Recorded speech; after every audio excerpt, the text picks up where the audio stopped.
Selamat pagi, kembali lagi bersama saya Safirus Bayu Ara Saputra Sianturi. Di sini saya akan membahas sebuah materi, yaitu metode yang bervariasi dan kedudukan metode pengajaran dalam proses kegiatan belajar mengajar dengan dosen pengampu Bapak Dr. Lamhot Masani Sihombing SPD MPD. Next. Topik yang akan saya bahas di sini, satu, menggunakan metode yang bervariasi. A. Metode yang bervariasi. B. Cara mengaplikasikan metode yang bervariasi.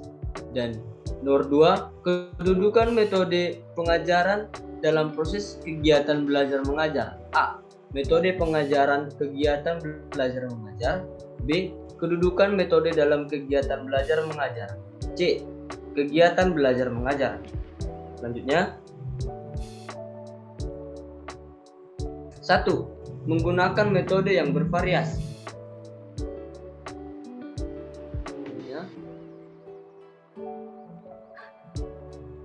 Metode yang bervariasi.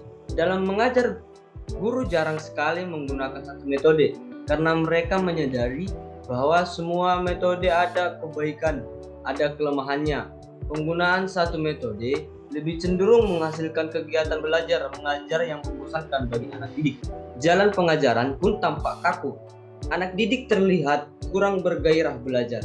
Guru mendapatkan kegagalan dalam menyampaikan pesan-pesan keilmuan dan anak didik dirugikan. Berikut merupakan 3 jenis metode bervariasi, yaitu 1. Metode ceramah, 2. Metode diskusi, 3. Metode tanya jawab. Selanjutnya, tujuan metode pembelajaran bervariasi. Tujuannya untuk kenyamanan dan kemantapan peserta didik ketika kita harus mampu menggunakan metode bervariasi supaya peserta didik itu tidak bosan. Jika penggunaan suatu metode yang masih membuat siswa ribut ataupun tidak senang, berarti ganti dengan metode yang lain. Karena kalau materi yang akan kita sampaikan dengan metode yang efektif membuat siswa mudah paham dan mengerti. Jadi tujuannya supaya apa yang kita sampaikan itu tepat ke peserta didik. Selanjutnya, cara mengaplikasikan metode bervariasi. 1. Penggunaan metode. 2. Perencanaan. 3. Penentuan metode.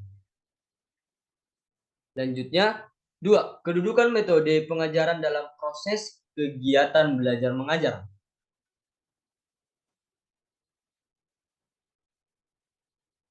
A. Metode pengajaran.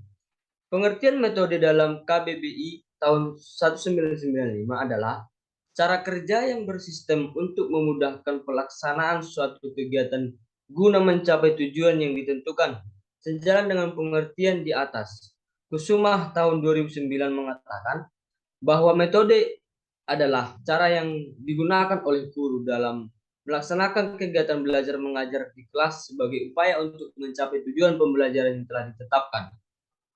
Model pembelajaran yang biasa diajarkan oleh guru dalam proses kegiatan belajar dan mengajar di sekolah diantaranya adalah 1. Model example non-example. Nomor 2. Picture and picture.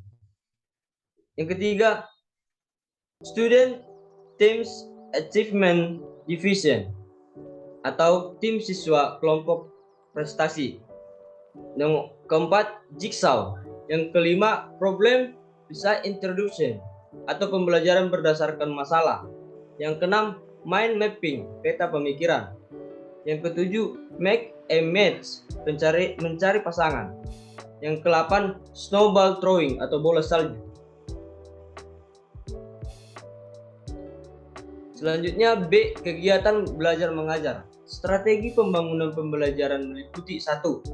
Persiapan, mencakup analisis kurikulum, analisis kebutuhan maupun desain pembelajaran.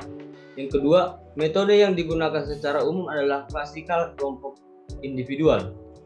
Yang ketiga, evaluasi diperlukan untuk mengetahui apakah strategi yang digunakan cocok atau tidak. Keberhasilan sebuah proses belajar mengajar juga ditentukan oleh faktor-faktor berikut. 1. Nilai strategis metode. 2. Efektivitas penggunaan metode. 3. Pentingnya pemilihan dan penentuan metode. Selanjutnya C. Kedudukan metode dalam kegiatan belajar mengajar. Yang pertama, metode sebagai alat motivasi ekstrinsik. Yang kedua, metode sebagai strategi pengajaran. Yang ketiga, metode sebagai alat untuk mencapai tujuan.